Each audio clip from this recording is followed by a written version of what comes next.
الحمد لله ونحمده ونستعينه ونستغفره ونعوذ بالله من شرور أنفسنا ومن سيئات أعمالنا من يهده الله فلا مضل له ومن يضلله فلا هادي له وأشهد أن لا إله إلا الله وأشهد أن محمدا عبده ورسوله أما بعد يا أيها الناس اتقوا ربكم الذي خلقكم من نفس واحدة وخلق منها زوجها وبث منهما رجالا كثيرا ونساء واتقوا الله الذي تساءلون به والأرحام إن الله كان عليكم رقيبا يا أيها الذين آمنوا اتقوا الله وقولوا قولا سديدا يصلح لكم أعمالكم ويغفر لكم ذنوبكم ومن يطع الله ورسوله فقد فاز فوزا عظيما يا أيها الذين آمنوا اتقوا الله حق تقاته ولا تموتن إلا وأنتم مسلمون பேரும் புகழ்ச்சியும் வல்ல நாயகனாகிய அல்லாஹ்விற்கே உரித்தாகட்டும். அல்லாஹ்வின் அன்பும் அருளும் பற்றா பெருங்கருணையும் இந்த உலகத்திற்கு இறுதி தூதராக தேர்ந்தெடுக்கப்பட்ட அண்ணன் பெருமகனார் நபிகள் நாயகம் ஸல்லல்லாஹு அலைஹி வஸல்லம் அவர்கள் மீதும் அவர்களுடைய வாழ்க்கை வழிகாட்டுதல்களை தங்களால் இயன்ற அளவு பின்பற்றி வாழ்ந்து மறைந்த சத்திய சஹாபாக்கள் மீதும் சஹாபிய பெண்மணிகள் மீதும் குறிப்பாக இந்த மாலை நேரத்தில் அல்லாஹ்வை குறித்து உபதேசிக்கப்படுகிற இந்த சபையில் ஒன்று ஒழுங்கி இருக்கும் நம்மவர்கள் அனைவரின் மீதும் ஏக இறைவனின் அன்பும் அருளும் உண்டாகுமா. பேரன்பிற்கும் பெருமதிப்பிற்கும் உரிய எல்லாம் வல்ல ஏக இறைவனின் நல்லடியார்களே, தமிழ்நாடு தௌஹீத் ஜமாத் மேலக்காவிரி கிளை ஒன்றின் சார்பாக ஹய்யா அலஸ் ஸலாத் தொழுகையை நோக்கி வாருங்கள் என்ற ஒரு மாத கால அஜெண்டாவை கையில் எடுத்து தொழுகை சம்பந்தமாக பல்வேறு விதமான பிரச்சாரங்கள் தொடர்ச்சியாக செய்யப்பட்டு வருகிறது.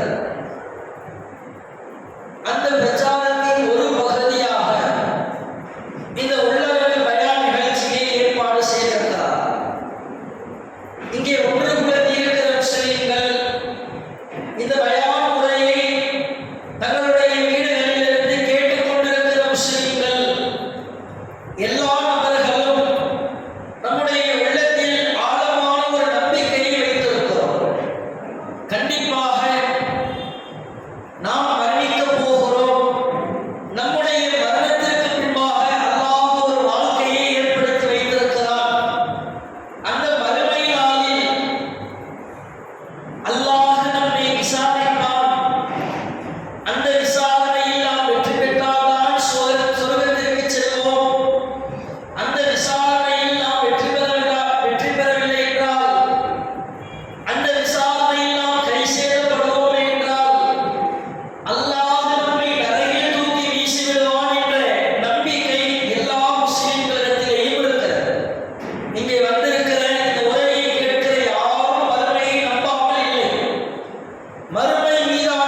வீசப்படுவார். அவருடைய கண்ணுகளும் ஆகியா வமாதராக்கும் ஆகியா அப்படின்னு தெரியுமா? நாரும் ஆகியா, அதுதான் சுட்டரிக்கக்கூடிய நரகம். அல்லாஹ் திருமறை குர்ஆனில் சொல்கிறார். உலகத்தில் வாழ்கின்ற பொழுது பாவங்கள் அதிகமாக இருந்தால், குற்றங்கள் அதிகமாக இருந்தால் நாம் நரகத்தில் தூக்கி வீசப்படுவோம். இன்னொரு கட்டத்தில் அல்லாஹ்வின் தூதர் சொல்லி காண்பிக்கிறார்கள், ஒரு அடியானை அல்லாஹ் நாளை மறுமை நாளில் விசாரணைக்காக அழைப்பான். அப்படி அழைக்கின்ற பொழுது அவன் தன்னுடைய வலதுபுறத்தில் பார்ப்பான். பார்க்கின்ற தூரம் வரை வெறும் அவன் செய்த குற்ற செயல்களாக இருக்கும். இடதுபுறம் பார்ப்பான். பார்க்கின்ற தூரம் வரை வெறும் குற்ற செயல்களாக இருக்கும். பின்னால் பார்ப்பான். பின்னாலும் வெறும் குற்ற செயல்கள். எங்கு திரும்பினாலும் கண்ணுக்கு எட்டிய தூரம் வரை அவனுடைய பாவங்களே நிறைந்திருக்கும். தன்னுடைய முகத்திற்கு அருகாமையில், முகத்திற்கு அருகில் அல்லாஹ் நரகத்தை கொண்டு வந்து காண்பிப்பான் அந்த அடியானுக்கு. அப்போ நாளை மறுமையில் பாவங்கள் அதிகரித்தால், பாவங்கள் மன்னிக்கப்படாமல் நாம் மரணத்தை சந்திப்போமேயானால், நாளை மறுமை என்பதை நாம் எதற்காக பயந்தோமோ அந்த நரகத்தின் பக்கம் தூக்கி வீசப்பட்டுவிடும். இதைத்தான் ஏராளமான குர்ஆன் வசனங்கள் நமக்கு எச்சரிக்கை செய்கிறது. சரி, பாவங்கள் மன்னிக்கப்பட வேண்டும். நிறைய குற்றம் செய்கிறோம். இங்கே இருக்கிற எந்த முஸ்லிம்களும், நீங்களாக இருந்தாலும் சரி, நானாக இருந்தாலும் சரி, அல்லது 10 ஆண்டு காலம் 20 ஆண்டு காலம் ஓதிய ஆலிம் சாவாக இருந்தாலும் சரி, மனுஷனாக இருந்த எல்லா ஆண்டவரும் குற்றம் செய்வார். கொல்லுபடி ஆதமை யுக்தியுமில் லைலி வன் நஹார். ஆதமுடைய மக்கள் பகலிலேயும் இரவிலேயும் தவறு செய்பவர்கள் தான். குற்றம் செய்யாத எந்த மனிதனும் கிடையாது. எல்லா ஆண்டவர்களும் குற்றம் செய்கிறார்கள். நீங்களும் செய்றீங்க, நானும் செய்றேன். நம்மை அறியாமலே 1000 குற்றங்கள் நம்முடைய பெயரில் பதிவு செய்யப்பட்டு கொண்டே இருக்கும். ஒண்ணுமே உதாரணத்துக்கு சொல்றேன். ரசூல் ஸல்லல்லாஹு அலைஹி வஸல்லம் அவர்களாக அடுத்தவர்களை குறித்து புறம் பேசக்கூடாதுன்னா, நீங்க நன்றாக யோசித்து பாருங்கள். இன்றைக்கு காலையில் இருந்தே தற்பொழுது வரை அடுத்தவருடைய பிழைகளை பற்றி பேசாமல் இன்றைக்கு ஒரு பொழுது நாம் கழித்திருப்போமா? யாராவது மூன்றாவது நபர்களுடைய தொழிலை பற்றி சர்வ சாதாரணமாக பேசுகிறோம். எல்லாருடைய வாழ்க்கையிலும் உள்ளது. அல்லாஹ் விதித்த கடமைகள், அல்லாஹ் நம் மீது கடமையாக்கிய காரியங்களை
பிரஷர் மாத்திரை சாப்பிடுறீங்க, சுகர் மாத்திரை சாப்பிடுறீங்க, நோன்பு உங்கள் மீது கடமை இல்லை. அதுக்காக அல்லாஹ் உங்களை குற்றம் பிடிக்க மாட்டான். அல்லது உடம்பு சரியில்லை, உடம்பு நல்ல திரகாத்திரமான ஒரு பையன் வயசு 20 வயசு வைங்க, 22 வயசு ஆகாதீங்க, உடம்பு சரியில்லாம போயிடுச்சு, ரமலான் மாசம் நோன்பு வைக்கிறது அல்லாஹ் குற்றம் பிடிப்பானா? இன்னொரு நாள் கணக்கு வச்சு ஹஜ்ஜு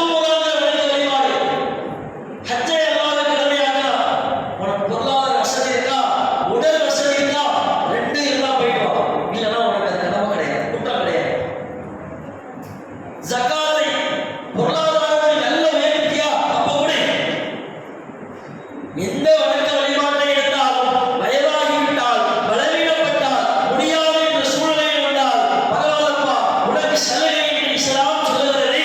ஆனால் இந்த தொழுகை என்று வந்துவிட்டால் மட்டும் உன்னால் உட்கார நிற்க முடியலையா, உட்கார முடியலையா, படுத்த படுக்கையா இருக்கையா, படுத்துக்கிட்டு இருக்குப்பா, கையை தூக்க முடியல, காலை அசைக்க முடியல, ஆளுக்கு வெறும் சிந்தனை மட்டும்தான் இருக்கிறது. அப்படி இருந்தாலும் மனசால நினைச்சு தொழுகைக்கு உனக்கு விதிவிலக்கே கிடையாது. போர்க்களத்துக்கு செல்லுகிறேன், பரவாயில்ல ஒரு தடவை தொழுவேன், பயணப்பட்டு போறேன், நாளை 2ஆம் வச்சு சொல்ல தொழுவேன், ஆனால் தொழுதே ஆகும். எந்த நேரத்திலையும் அல்லாஹ் போருக்கு போறியா, தொலைவேணும், பரவாயில்ல போவா, வயசாயிடுச்சா, தொலைவேணும், பரவாயில்ல போவா, கதையே கிடையாது.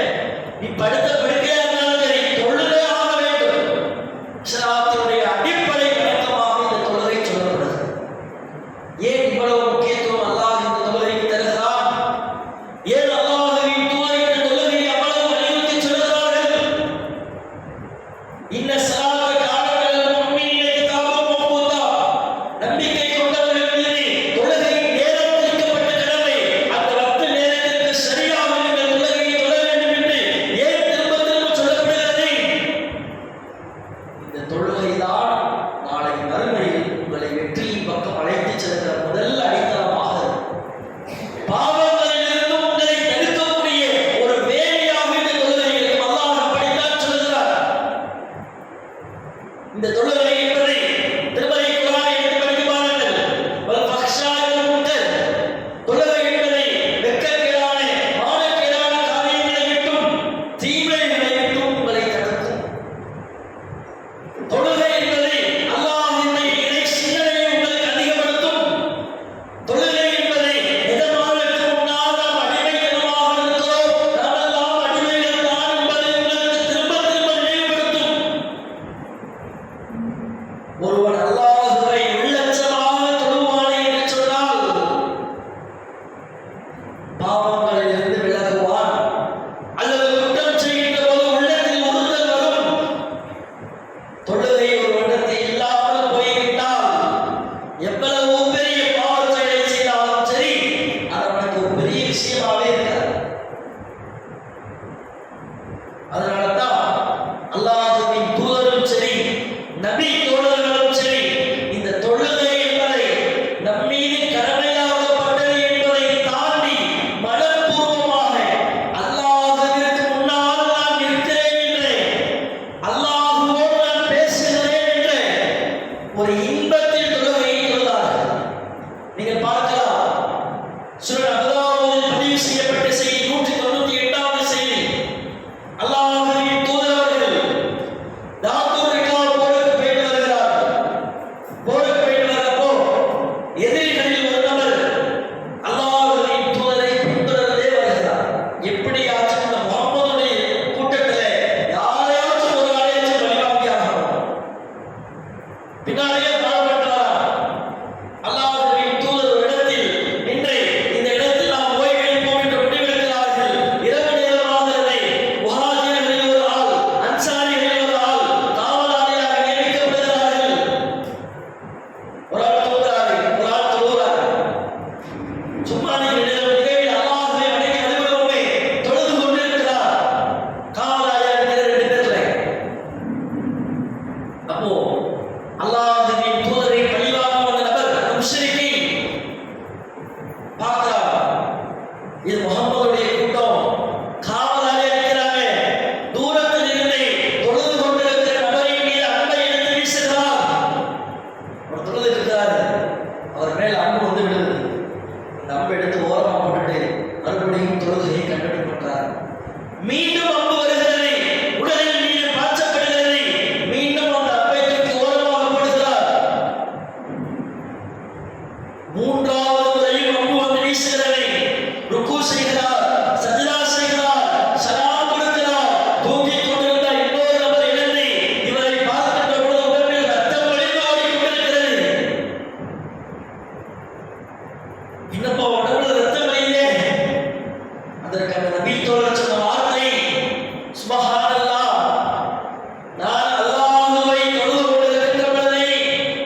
எந்த விதமான கவன சிதறலையும் ஏற்படுத்தவில்லை.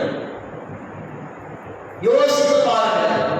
தொழுது கொண்டிருக்கின்ற போது நம் மீது அன்பு வந்து பார்த்தால் யாரோ நம்மை அடிக்கிறார் என்று சொன்னால் தொழுகையில் இருப்போமா? நபி தோழர்கள் என்றார்கள். ஏனால் தொழுகை ஏதோ அல்லாஹ் சொல்லிட்டா தொழுவதை முத்தம் பிடிப்பானே அப்படிங்கிறதுக்காக சொல்லல. உண்மையில் நான் படைத்த ரப்பல் ஆலமீனுடைய அடிமை, என்னுடைய ரப்போடு பேசுகின்ற சூழல் இந்த தொழுகை. மனம் வருந்தி அல்லாஹ்விடத்தில் வந்து நின்றார்கள். சுத்தி என்ன நடக்குது எதுவுமே தெரியாது. அல்லாஹ் அக்பர் என்று தக்பீர் கட்டிவிட்டால் தக்பீர் தஹ்ரீமான் சொல்றோம்ல, எல்லாவற்றையும் எடுத்துவிட்டு தொழுகையில் ஈடுபடுகின்ற தக்பீர். அல்லாஹ் அக்பர் என்று தக்பீர் கட்டி நின்று விட்டால் முழுக்க முழுக்க படைத்த ரப்பல் ஆலமீனை புகழுகிறே, படைத்த ரப்பல் ஆலமீனோடு பேசுகிறே, தன்னுடைய குறையை இறைவனிடத்தில் முறையிடுகிறே. அந்த சூழல்தான் தொழுகையில் இருந்தது.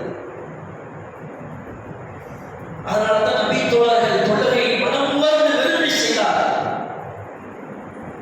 இன்னைக்கு நீங்க அப்படியே நம்மை கற்பனை செய்து பாருங்கள். நாம் முஸ்லிம்கள் அல்லாஹ்வை மட்டும் வணங்குபவர்கள். தர்காவினுடைய மாலை நம்மிடத்தில் இல்லை, தாயத்தினுடைய மாலை நம்மிடத்தில் இல்லை, ஷிர்கினுடைய மாலை நம்மிடத்தில் இல்லை. வட்டியை போய் வாங்க மாட்டோம், வட்டிக்கு பொருளாதாரத்தை தர மாட்டோம், விபச்சாரம் இல்லை, கொலை இல்லை, பெரும் பெரும் குற்றங்கள் எதுவும் இல்லை. எல்லாவற்றையும் விட்டு விலகிவிட்டு இந்த தொழுகையில் எப்படி இருக்கிறோம்? இன்றைக்கும் பல நபர்கள் தன் மீது கடமையாக்கப்பட்ட 5 வேளை தொழுகையை கூட சரியாக தொழாதவர்களாக இருக்கும். அல்லாஹ் திருமறையில் சொல்கிறார், யா அய்யுஹல்லதீன ஆமனூ, நம்பிக்கை கொண்ட மனிதர்களே, அலைக்கும் அன்ஃபுஸக்கும், உங்களை நீங்கள் யோசித்து பாருங்கள். லா யதுர்ருக்கும் மல்லல்லை தஹ்ததைக்கும், நீங்கள் நேரான வழியில் இருந்தால் உங்களை எவனால் வழிநடத்த முடியும்? ஒன்று நீயே யோசித்து பார்ப்பாங்க. நீங்கள் உங்களுடைய உள்ளத்தில் நீங்கள் கேள்வி கேட்டு பாருங்கள். அல்லாஹ் தொழுகையை கடமையாக்கி இருக்கிறானே. சின்ன வயசுல இருந்து 10 வயசு போற வயசுல இருந்து நம்ம வீட்டுல நம்ம அம்மா, அப்பா, அத்தா எல்லாரும் தொழுதியா, தொழுகை போ அப்படின்னு சொன்னாங்களே. பள்ளிவாசல்ல ஜும்மால ஆரம்பிச்சு தருமனை கூடம், எல்லாரோடும் பெண்கள் பயானி, உள்ளது பயான் எல்லாத்தையும் திரும்ப திரும்ப தொழுகையை பற்றி சொல்லிக்கிட்டே இருக்கிறாங்களே. 5 வேளை தொழுகையை நாம் சரியாக தொழுகிறோமா? உங்கள் உள்ளத்தில் நீங்களே கேட்டுப்பாங்க. பெருசா ஒன்றும் இல்லைங்க. கடந்த 3 நாட்கள் எடுத்துக்கோம். இன்னைக்கு புதன்கிழமை, செவ்வாய், திங்கள், ஞாயிறு, இந்த 3 நாள்ல ஃபஜ்ர்ல இருந்து இஷா வரைக்கும் இந்த 3 நாட்களில் கடமையாக்கப்பட்ட எல்லா தொழுகையும் சரியாக தொழுதுவிட்டோம் அப்படின்னு நம்மளால உத்தரவாதம் சொல்ல முடியுமா? கடமையாக பல பயான் பேசினாலும் கடமையாக்கப்பட்ட தொழுகையில் இந்த அளவு நாம் அலட்சியமாக தான் இருந்து கொண்டு ஃபஜ்ர் தொழுகிறோம். எப்படி தொழுகிறோம்? காலையில 8 மணிக்கு, 7:30 மணிக்கு சூரியன் நல்லா உதிச்சதுக்கு அப்புறம் பல பெண்களுடைய ஃபஜ்ர் தொழுகை இதுதான் யதார்த்தம். குறை சொல்லணுங்கிறதுக்காக சொல்லல. இன்றைக்கு யதார்த்த சூழல் தான். ஃபஜ்ர் தொழுகை வக்துக்கு வரக்கூடிய ஆண்கள் எத்தனை பேர்? நைட்டு 12 மணி, 1 மணி, 2 மணி செல்போன் பார்த்துக்கிட்டே காலைல ஃபஜ்ர் பாங்க சொன்னாங்களா தெரியாது. ஒண்ணுமே இல்லைங்க.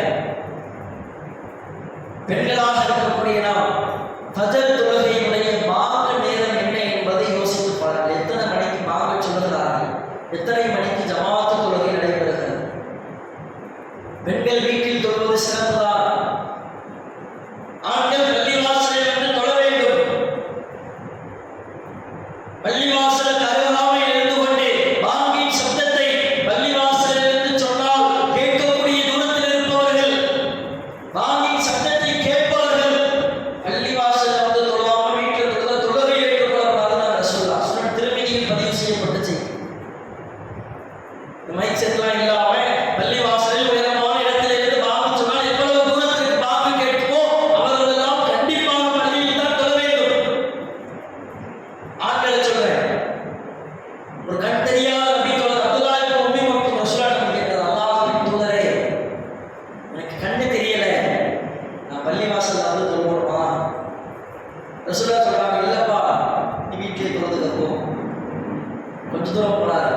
திரும்ப ரசூலுல்லாஹ் கூப்பிடுறாங்க. அப்துல்லாஹ் இப்னு உம்மி மக்தூம், ரசூலுல்லாஹ் சொல்லுங்க, பள்ளிவாசல்ல வாங்க சொல்றாங்களே, அந்த சவுண்ட் உனக்கு கேட்குதா?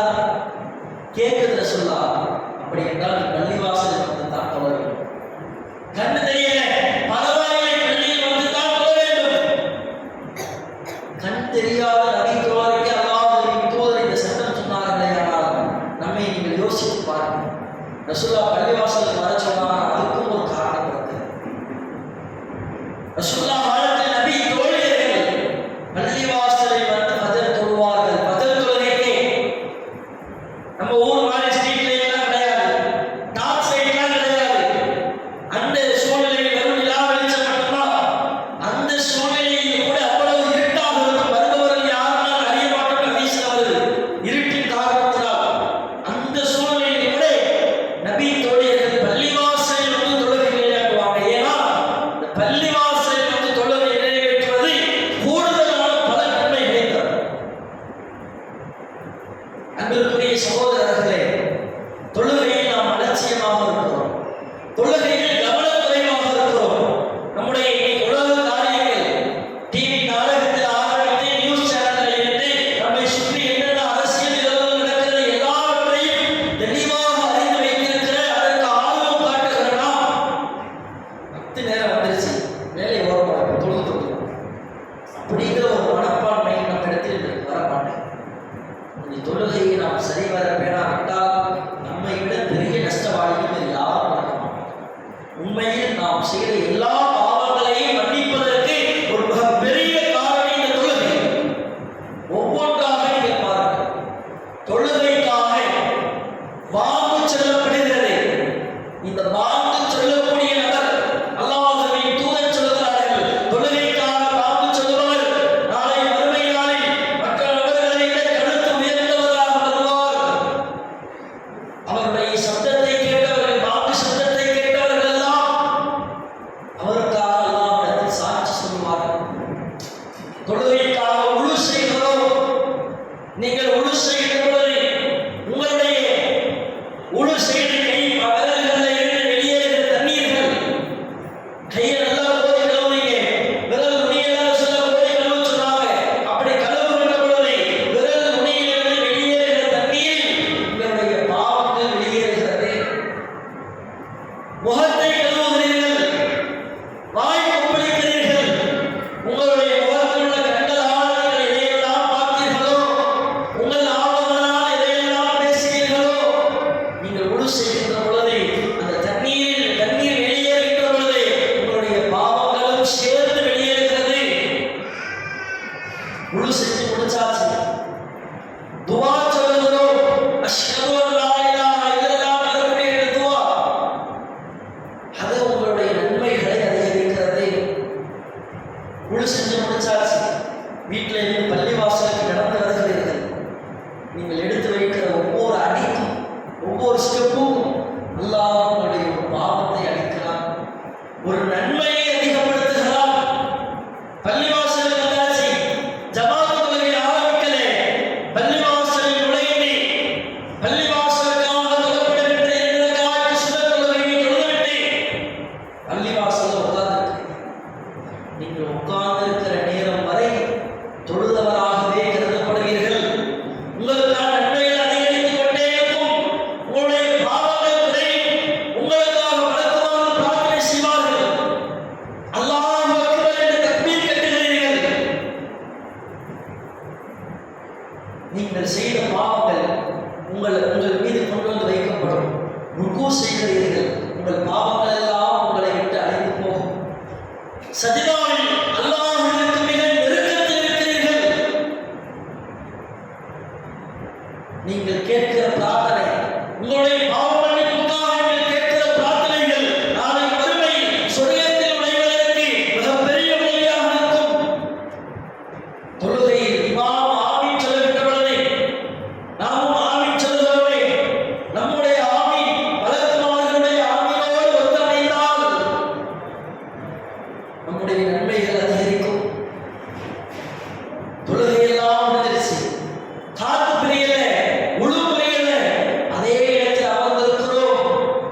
நார்மலா யோசிச்சு பாருங்க, வீட்டுல உள்ள செஞ்சுட்டு பள்ளிவாசல்ல வந்து தொழுது விட்டு ஒரு 5 நிமிஷம் ஒரு 10 நிமிஷம் உட்கார்ந்து திக்கரை கேட்டுட்டு நீங்க திரும்பி போனீங்கன்னா இவ்வளவு பாவங்கள் நீங்கள் செய்த குற்றங்கள் உங்களை விட்டு அகற்றப்படும்.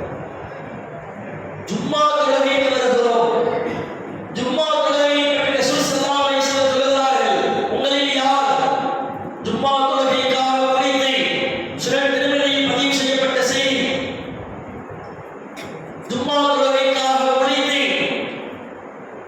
நல்ல ஆடை வைத்து தலை சீவி இமாம் மெம்பர்ல ஏறுறதுக்கு முன்னாடியே பள்ளியில் நுழைந்து இமாமுக்கு அருகாமையில் அமர்ந்து ஜும்மா உரையை யார் கேட்கிறாரோ, ஜும்மாவை வீணடிக்காமல் யார் தொழுகை நிறைவேற்றுகிறாரோ, அவர் வீட்டில இருந்து பள்ளிவாசலுக்கு நடந்து வந்தார் தெரியுமா, அவர் எடுத்து வைத்த ஒவ்வொரு அடிக்கும் அல்லாஹ் பாவத்தை மன்னிக்கிறான், அல்லாஹ் குற்றத்தை மன்னிக்கிறான். இன்னொரு ஹதீஸில் பார்க்கலாம், அவர் எடுத்து வைத்த ஒவ்வொரு அடிக்கும் ஒரு வருட காலம் தொழுத நன்மையை அல்லாஹ் தருகிறான், ஒரு வருட காலம் நோன்பு நோட்ட நன்மையை அல்லாஹ் தருகிறான். ஒவ்வொரு நன்மையும் நம்முடைய பாவங்களை அழிக்கக்கூடியது. நீங்கள் கற்பனை செய்து பாருங்கள், உங்கள் வீட்டிலிருந்து ஜும்மாவிற்கு நீங்கள் சரியான நேரத்தில் இமாம் மெம்பரில் ஏறுவதற்கு முன்னாலேயே வந்து அமர்ந்து ஜும்மாவை வீணடிக்காமல் கேட்கிறீர்கள். உங்க வீட்டில இருந்து பள்ளிவாசலுக்கு அருந்துக்கு ஒரு 100 ஸ்டெப்பு ஒரு 150 ஸ்டெப் வைக்கிறீங்களா, 150 ஆண்டு காலம் தொழுத நன்மை, 150 ஆண்டு காலம் நோன்பு நோட்ட நன்மை. ஒரு ஜும்மா சரியாக நிறைவேற்றுகிறோம், இன்னொரு ஜும்மா அதையும் நிறைவேற்றுகிறோம். இந்த ஒரு வார காலத்திற்குள் நாம் செய்த எல்லா சிறுபாவங்களுக்குமான பரிகாரம் இந்த ஜும்மா தொழுகை. ஒவ்வொரு கடமையான தொழுகையும் நம்முடைய சிறுபாவங்களுக்கான பரிகாரமாக இருக்கிறது. அது இல்லாமல் நாம் தொழுகிற சுன்னத் தொழுகைகள், இரவு தொழுகைகள், நாம் செய்கிற எல்லா குற்றங்களுக்கும் இந்த தொழுகை மிகப்பெரிய பாதுகாப்பு கேடயமாக இருக்கு. அந்த தொழுகையில் தான் இன்றைக்கு நாம் அலட்சியமாகும். ரசூல் ஸல்லல்லாஹு அலைஹி வஸல்லம் அவங்க இஷா தொழுகை தொழுது முடிச்சுட்டு இரவு தொழுகை தொழுகிறார். இந்த இரவு தொழுகை தொழும் பொழுது எப்படி தொழுகிறார் அப்படிங்கிறத ஆயிஷா ரலியல்லாஹு அன்ஹா விவரிக்கிறார். ரசூலுல்லாஹ் இரவு தொழுகையை தொழ ஆரம்பித்தார். தக்பீர் கட்டி குர்ஆன் வசனங்கள் ஓத ஆரம்பித்தார்கள். குர்ஆன் வசனங்களை ஓதுகிறார்கள், அழுகிறார்கள், ஓதுகிறார்கள், அழுகிறார்கள். இப்படியே இரவு முழுக்க கழிந்தது. காலை சுபூஹ் பாங்கு சொல்வதற்காக பிலால் வந்து விட்டார். ரசூலுல்லாஹ் அப்பதான் தொழுகையை முடிக்கிறார். பிலால் வந்துட்டாரே, பாங்கு சொல்லிடுவாரே. ரசூலுல்லாஹ் தொழுது முடித்துவிட்டு வருகிறார்கள்.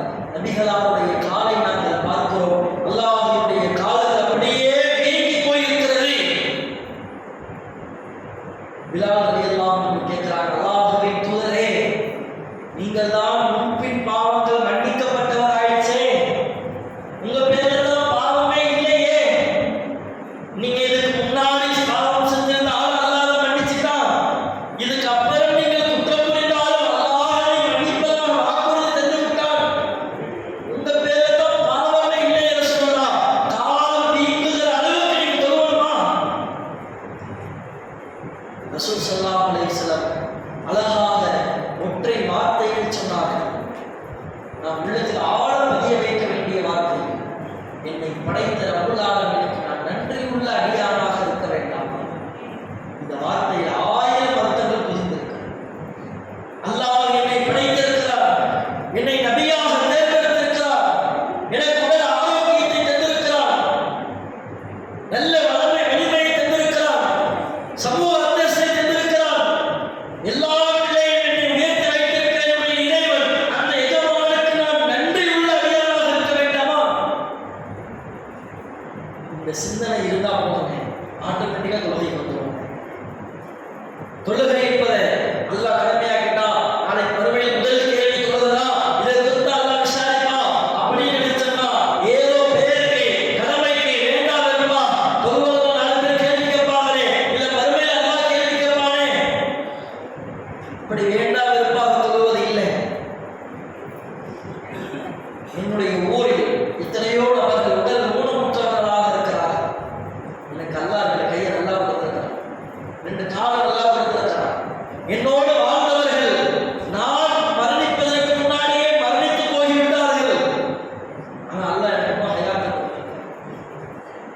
சமுதாயத்தில் நல்ல பெயரை தந்திருக்கிறார்.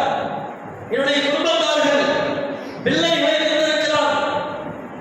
உடல் ஆரோக்கியம் இருக்கிறது, வலிமை இருக்கிறது, கால உணவில்லை என்ற அளவுக்கு என்னுடைய சுத்த உழைப்பில் இருக்கிறேன். ஒவ்வொருத்தவர்களுக்கும் ஒவ்வொரு சிறப்பு. இதுக்காக அப்படி அல்லாஹ் நன்றி செலுத்துகிறார். இதுக்காக அப்படி அல்லாஹ் நன்றி செலுத்துகிறார். புனித ஒரு உணர்வு இருந்தால் தொழுகையை நாம் சரியாக விருப்பத்தோடு வந்துட்டோம்.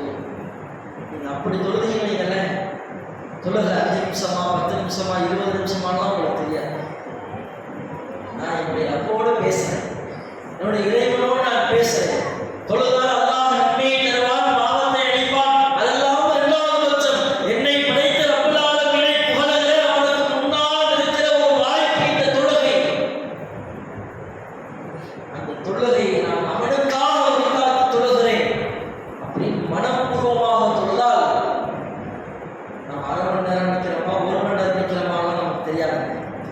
நாம் பாட்டு தொழுதுகிட்டே இருக்கும். குர்ஆன் வசனங்கள் ஓதி ஆயத்துகளையே திருப்பி விடுவோம். அதுக்காக குர்ஆன் வசனங்களை படிப்போம். நீ யோசிச்சு பாருங்க, இங்க வந்திருக்கிற எல்லாருக்கும் தோராயமாக ஒரு 45 வயது அல்லது ஒரு 30 வயது சராசரியாக எல்லாரும் 30 ஆண்டு காலத்தில் நாம சூரத்துல் ஃபாத்திஹான் தொழுகையில் ஓதுறோம்ல, சூரத்துல் ஃபாத்திஹாவில் என்ன சொல்லுகிறோம் என்பதை யாராவது யோசித்து பார்த்திருக்கிறீர்களா? ஒவ்வொரு நாளும் அல்லாஹ் அக்பர் தக்பீர் கட்டிவிட்டு அல்ஹம்துலில்லாஹி ரப்பில் ஆலமீன் அப்படின்னு இமாம் சொல்றாரு. நாம தனியா தொழும்போது அல்ஹம்துலில்லாஹி ரப்பில் ஆலமீன் அப்படின்னு சொல்லி ஓதுறோம் அப்படின்னா என்ன?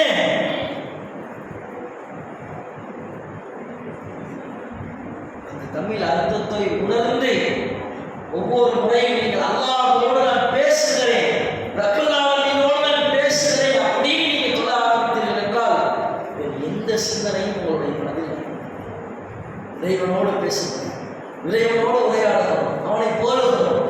அந்த சிந்தனை தொழுகையும் பார்த்து உங்களை ஆட்டோமேட்டிக்காக கொண்டு வரும்.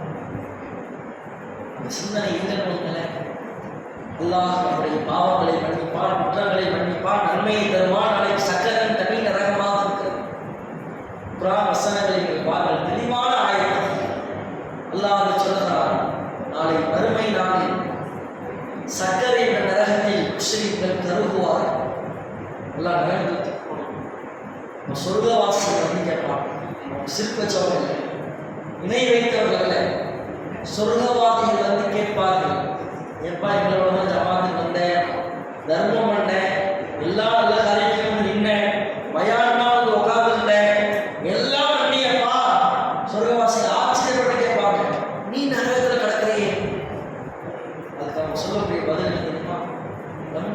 சரி, நான் தொழக்கூடியவங்களாக இருக்கேன், எல்லாம் சொன்னப்பா தர்மம் பண்ணோம், எல்லாம் பண்ண தாவாளத்தில் வந்து நின்னோம், பயானுக்கு போனோம், பயான் பேசுவோம், பள்ளிவாசலில் உட்கார்ந்துருந்தோம், எல்லாம் பண்ணோம். நான் தொழக்கூடியப்பா, நான் தொழக்கூடியவன் இல்லையப்பா. இந்த இணை கற்பிக்காவிட்டால், தொழுகை என்ற அமல் உங்களிடத்தில் இல்லாவிட்டால் நாளை மறுமையில் மிகப்பெரிய நஷ்டவாளியாக ஆகும். அதனால தான் சொல்றோம், தொழுகையில் சரியாக முதலில் கடமையாக்கப்பட்ட 5 வேளை தொழுகையை சரி செய்யும். உங்களுக்கு நீங்களே உடன்படிக்கை போடுங்கள், என்னுடைய வாழ்நாளில் இனிமேல் ஒரு வக்து தொழுகையை கூட எந்த காரணத்திற்காகவும் நான் விட மாட்டேன். நான் ஊருக்கு போனாலும் சரி, டூர் போனாலும் சரி, உடம்பு சரியில்லாம இருந்தாலும் சரி, நான் ஹாஸ்பிட்டல் அட்மிட் பண்ணாலும் சரி, தொழுகை என்று வந்துவிட்டால், தொழுகை நேரம் வந்துவிட்டால் ஒரு வக்து தொழுகையை கூட நான் விட மாட்டேன் அப்படின்னு ஒரு உறுதிமொழி கொடுங்க. அதை கடைபிடிங்க. ஒரு வாரம் கடைபிடிங்க. எந்த இது வந்தாலும் சரி, எவ்வளவு பெரிய காலம், எவ்வளவு பெரிய காலம், எதுவாக இருந்தாலும் சரி, தொழுதுட்டு தான் அடுத்த வேலை அப்படின்னு ஒரு முடிவு எடுங்க. அந்த தொழுகையை நீங்கள் சரியாக கடமையான தொழுகையை சரியாக பயன்படுத்தீர்கள் என்றால் இரவு தொழுகை, அதுக்கு அடுத்ததாக இந்த இரவு தொழுகை, சுன்னத்து தொழுகைகள். உம்மு ஹபீபா ரலியல்லாஹு அன்ஹா அறிவிக்கிறார்கள், யார் கடமை அல்லாத உபரியான 12 ரக்காயத்துகள் தொழுகிறாரோ அல்லாஹ் அவருக்கு சொர்க்கத்தில் மாளிகை தருகிறார். இந்த செய்தியை நாம் கேள்விப்பட்டிருப்போம். இந்த செய்தியை சொன்ன உம்மு ஹபீபா ரலியல்லாஹு அன்ஹா சொல்றாங்க, இதற்கு அடுத்ததாக இந்த செய்தியை நான் செவியுற்றதிலிருந்து, ரசூலுல்லாஹி இந்த செய்தியை நான் கேட்டதிலிருந்து என்னுடைய வாழ்நாளில் எப்பொழுதும் இந்த 12 ரக்காயத்துகள் தொழாமல் நான் இருந்தது கிடையாது. அதனுடைய சிறப்புகள் எல்லாவற்றையும் நாம் அறிந்திருக்கிறோம். தொழுதால் அல்லாஹ் நன்மைகளை தருவான். நம்முடைய சிறு பாவங்களுக்கான பரிகாரம், நாம் அல்லாஹ்வோடு நெருக்கத்தில் உரையாடுகின்ற சூழலை, சஜ்தா என்ற தொழுகையின் சூழலை உருவாக்கி தருகிறது. தொழுகையில் சொல்லுகிற ஆமீன்கள், தொழுகைக்கு வந்து நாம் இருப்பதை, முதல் சஃபில் இருப்பதை, தொழுகைக்காக காத்திருப்பதை, ஜும்மா தொழுகை, இரவு தொழுகை, இது எல்லாம் நம்முடைய பாவங்களை நம்மை விட்டு அகற்றுகிறது. இதை நாம் தெளிவாக உணர்ந்து விட்டு தொழுகையில் நாம் அலட்சியமாக இருந்தோம் என்றால் நம்மை விட கை செய்யப்பட்டவர்கள் யாரும். ரசூலுல்லாஹ் சிம்பிளா சொன்னார், நீ முஸ்லீம் என்று அடையாளப்படுத்துறதுக்கான அடையாளமே இந்த தொழுகை. நீங்க புர்கா போடலாம், ஹிஜாப் போடலாம், தொப்பி வைக்கலாம், தாடி வைக்கலாம், ஜிப்பா போடலாம், உங்க பேரை அப்துல்லான்னு வச்சுக்கலாம், அப்துல் ரஹ்மான் வச்சுக்கலாம், ஃபாத்திமான்னு வச்சுக்கலாம், உங்க ஜாதி சான்றிதழ் நீங்க முஸ்லீம் இருக்கலாம். அல்லாஹ்வின் பார்வையில் நீங்கள் எப்பொழுது முஸ்லீம் என்றால் தொழுகையை சரியாக நிறைவேற்றினார். அல்லாஹ்வின் தூதர் அப்படித்தான் சொல்லுகிறார். ஒரு இணை வைப்பாளருக்கும் முஸ்லீமுக்கும் உள்ள வேறுபாடு தொழுகை. அதை விட்டவன் காஃபிர் என்று சொன்னார். அந்த அளவு காஃபிர் என்று சொல்ல சாதாரணமாக சொல்ல மாட்டார், அந்த அளவுக்கு பாரதூரமாக சொன்னார். காஃபிர் சாதாரணமாக சொல்ல வார்த்தையாலே நீ தொழுவலையா, நீ முஸ்லிமா இருக்கிறதுக்கே தகுதி இல்லாமல் சொல்லுவோம். காஃபிருக்கு உனக்கு வித்தியாசம் கிடையாது. தொழுகையை விட்டவன் காஃபிர் என்றார். நம்முடைய நிலைமையை நீங்க யோசிச்சு பாருங்க. தொழுகை என்பது நம்முடைய பாவங்களிலிருந்து நம்மை பரிசுத்தப்படுத்துவது, நம்மை முஸ்லிமாக அடையாளப்படுத்திக் கொள்வதற்கான ஒரு அடையாளமே இந்த தொழுகை என்பதுதான். இந்த தொழுகையை முஸ்லிம்கள் அலட்சியமாக ரசூலுல்லாஹ் சொன்னாங்க, நபி தோழர்களிடத்துல சின்ன பிள்ளைகளுக்கு புரிய வைக்கிற மாதிரி ரசூலுல்லாஹ் உதாரணத்தோடு சொல்லி சொல்றாங்க, மக்களே உங்க வீட்டுக்கு வெளில ஒரு ஆறு ஓடுது, அந்த ஆத்துல ஒருத்தர் 5 வேளையும் குளிக்கிறாரு, அவர் உடம்புல ஏதாச்சும் அழுக்கு இருக்குமா? சஹாபாக்கள் சொல்றாங்க, ரசூலுல்லாஹ் ஒரு அளவுக்கு இருக்காது ரசூலுல்லாஹ். ரசூலுல்லாஹ் சொல்றாங்க, அந்த மாதிரி தான் தொழுகை. 5 வேளையும் கரெக்டா தொழுதா நம்ம உடம்புல எப்படி அழுக்கு எஞ்சிருக்காதோ மாதிரி பாவங்கள் எதுவும் எஞ்சிருக்காதுப்பா. சின்ன குழந்தைகளுக்கு புரிகிற மாதிரி அவ்வளவு தெளிவாக ரசூலுல்லாஹ் திரும்ப திரும்ப தொழுகை. திருமறை குர்ஆனுடைய எந்த வசனத்தை நீங்கள் புரட்டினாலும் அல்லாஹ் மூமின்களை பற்றி எங்கெல்லாம் பேசுகிறானோ, மூமின்களுடைய குணங்களை பற்றி எங்கெல்லாம் பேசுகிறானோ, எல்லா இடத்திலையும் முஸ்லிம் அவர்கள் தொழுபவர்களாக இருப்பார்கள், தொழுகை நிறைவேற்றுபவர்களாக இருப்பார்கள். திரும்ப திரும்ப அல்லாஹ் இதை சொல்லிக்கொண்டே இருப்பார். இந்த தொழுகை தான் நம்முடைய நன்மைகள் அதிகரிப்பதற்கும் சரி, நம்முடைய பாவங்கள் குற்றங்கள் நம்மை விட்டு குறைக்கப்படுவதற்கும் சரி, நாளை மறுமையில் முதல் கேள்வியில் நாம் தப்பித்துக் கொள்வதற்கும் சரி, இந்த தொழுகை தான் அடிப்படை அச்சாணி என்பதை உணர்ந்து முஸ்லிம்கள் நாம இதற்கு முன்னால் எப்படி இருந்தோமோ தெரியாது. இதற்கு முன்னாடி நீங்கள் தொழுகையை விட்டிருந்தாலும் சரி, கண்டிப்பாக அதற்காகவும் விசாரிக்கப்படுவீர்கள். நேற்றுக்கு நான் ஃபஜர் தொழுவலை, முன்னாள் நாள் லுஹர் தொழுவலை, ஒரு 4 நாளுக்கு முன்னாடி இஷா தொழுவாம தூங்கிட்டேன். நீங்கள் எந்த வக்தை விட்டிருந்தாலும் அந்த வக்துக்காக நாளை மறுமை விசாரிக்கப்படுவீர்கள். அதுக்கு பரிகாரமாகவும் ரசூலுல்லாஹ் சொன்னார், நாம் தொழுகிற உபரியான தொழுகைகள் இறைவன் அதை விசாரிக்கப்போ உங்களிடத்தில் கடமையான தொழுகைகள் குறைவாக இருக்குதா, அல்லாஹ் உபரியான தொழுகைகள் தொழுதிருக்கிறான். உபரியான தொழுகைகள் தொழுதிருக்கீங்களா, இதை எடுத்து போட்டு எல்லாம் அதை ஈக்குவல் பண்ணிடணும். ஆக அன்பிற்குரிய சகோதரர்கள், தொழுகையில் சரியாக இருங்கள், தொழுகையை சரியாக பேணுங்கள். கடமையான தொழுகை, இதற்கு முன்னாடி நம்ம நிறைய தொழுகைகளை விட்டிருப்போம், அதை உபரியான தொழுகைகள் மூலம் நிறைவேற்றுங்கள். எப்போது வேண்டுமானாலும் மரணம் வரும். ஒரே ஒரு செய்தியை, கடைசியாக ஒரு செய்தியை நான் சொல்லி முடிச்சுக்கிறேன். நாம் எல்லாம் மறுமையை பயப்படுகிறோம்.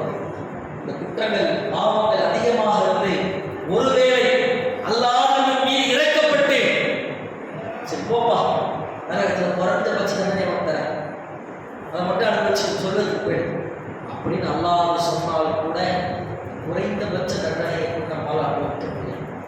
ரசூல் ஸல்லல்லாஹு அலைஹி வஸல்லம் சொன்னாங்க, நரகத்தினுடைய பாக்கியசாலிகள் சில நபர்கள் இருக்கிறார். அது என்ன நரகத்தினுடைய பாக்கியசாலிகள்? நரகத்தில் தண்டனை தரப்படாதவங்களா? குறைந்தபட்ச